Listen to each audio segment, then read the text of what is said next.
আপনারা জানেন ত্রিপুরার প্রচুর এরকম ছাত্রছাত্রীরা রয়েছেন যারা স্কলারশিপের উপরে ভিত্তি করে পশ্চিমবঙ্গ বা অন্য কোনো রাজ্যে গিয়ে তারা বিএতে পড়াশোনা করেন।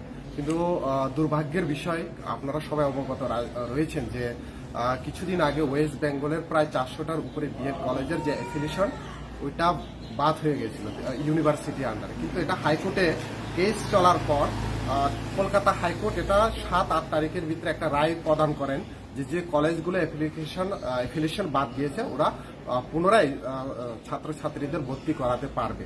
তো এই মর্মে তারা ভর্তি শুরু হয়েছিল 18 থেকে 23 তারিখের ভিতরে মার্চের ভর্তি প্রক্রিয়া শুরু হয়। কিন্তু দুর্ভাগ্যের বিষয় হলো আমাদের এখানে স্কলারশিপের যে ডেট ছিল সেটা ছিল 19শে ফেব্রুয়ারি, যেটা লাস্ট ডেট ছিল। তো 19শে ফেব্রুয়ারি যেহেতু লাস্ট ডেট 29শে ফেব্রুয়ারি যেহেতু লাস্ট ডেট ছিল, তো তারা হওয়া সত্ত্বেও যেহেতু মার্চের 18 থেকে 23 তারিখে অ্যাডমিশন ছিল, প্রচুর এরকম বিএড পড়ুয়া ছাত্রছাত্রীরা স্কলারশিপে ফর্ম ফিল আপ করতে পারেনি। যেহেতু স্কলারশিপের উপরে ভিত্তি করেই কিন্তু তারা বিএডে পড়াশোনা করছে।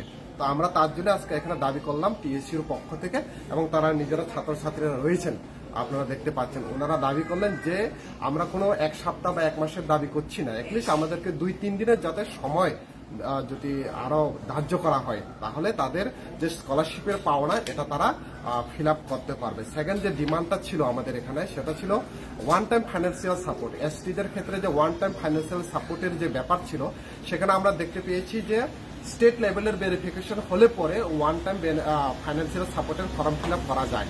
কিন্তু এখানেও সেম অবস্থা, স্টেট লেভেলের এখনো প্রচুর ছাত্রছাত্রীরা ভেরিফিকেশন হয়নি।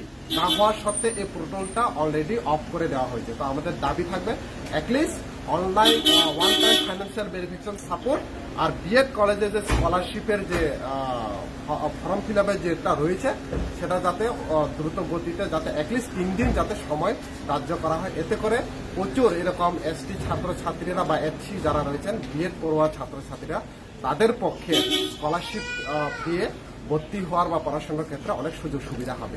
এই মর্মে আজকে আমরা টিএসসির কেন্দ্রীয় কমিটির পক্ষ থেকে এবং তারা নিজস্ব ছাত্রছাত্রীরা পক্ষ থেকে আমরা ট্রাইবাল ওয়েলফেয়ারের ডাইরেক্টর তো ছিলেন না, এডিশনাল ডাইরেক্টরের নিকট একটা মেমোরেন্ডাম সাবমিট করি, এবং আপনাদের মাধ্যমে যদি ট্রাইবাল ওয়েলফেয়ারের মিনিস্টার যদি শুনে থাকেন তাদেরকেও আমাদের আবেদন থাকবে অ্যাটলিস্ট তাদেরকে যাতে 2-3 দিনের সময় ধার্য করা হয় যাতে করে তাদের ভবিষ্যৎ বিএড পড়াশোনা করার ক্ষেত্রে যাতে অসুবিধা না হয়।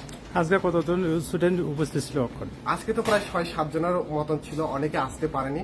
আমি যদি ধরি কলকাতার ওই সময় যে বিএড কলেজ প্রায় 400-র উপরে বিএড কলেজের অ্যাফিলিয়েশন বাদ দিয়েছিল। তো আমি যদি 10 জন করেও যদি ধরি প্রত্যেকটা কলেজের, আমাদের ত্রিপুরা থেকে প্রায় 200-300-400 মতন প্রায় ছাত্রছাত্রীরা রয়েছে, হয়তো তারা যোগাযোগ করতে পারছেন না। আমাদের সাথে তো এরকম প্রায় 30-40 জন মতন যোগাযোগ করেছে। তো এরকম অনেক প্রচুর ছাত্রছাত্রীরা রয়েছে, যদি এরকম যদি হয় তাহলে তাদের পরবর্তী সময় অনেক সমস্যার সম্মুখীন হতে হবে। তো আমরা চাই না তারা যাতে সমস্যার সম্মুখীন হোক। তো এটাই আমাদের আপনাদের মাধ্যমে দাবি থাকবে যাতে এই সমস্যাটা যাতে দ্রুত গতিতে সমাধান করে অ্যাটলিস্ট 2-3 দিনের যাতে সময় তাদের জন্য ধার্য করা হোক।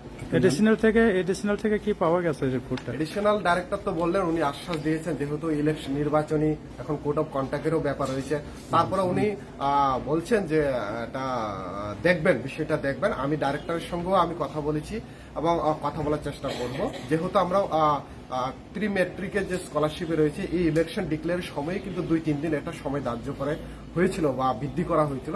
তো সে মর্মেই আমরা দাবি করেছি যে পোস্ট মেট্রিক বা বিএড যে স্কলারশিপের এটা যাতে সময়টা একটু বাড়িয়ে দেওয়া হয়, যদি হয় তাদের এই ছাত্রছাত্রীরা অনেক সুবিধা হবে। তো আমরা টিএসসির কেন্দ্রীয় কমিটির পক্ষ থেকে আমি টিএসসির সাধারণ সম্পাদক সুজিত ত্রিপুরা, বয়ার দীপসানা এবং বাদল দেববর্মা সহ এখানে ছাত্রছাত্রীরা রয়েছে, সবাই মিলে আমরা এখানে তাদের সঙ্গে মিলিত হয়েছে। তো আমরা আশা রাখছি আপনাদের মাধ্যমে এই ডিপার্টমেন্টে যারা রয়েছেন ওনারা শুনে সহৃদয়বান হয়ে ওদের যে দাবি দেওয়া রয়েছে এটা বা আমাদের যে দাবি দেওয়া রয়েছে এটা তারা গ্রাহ্য সহকারে দেখবেন। ধন্যবাদ।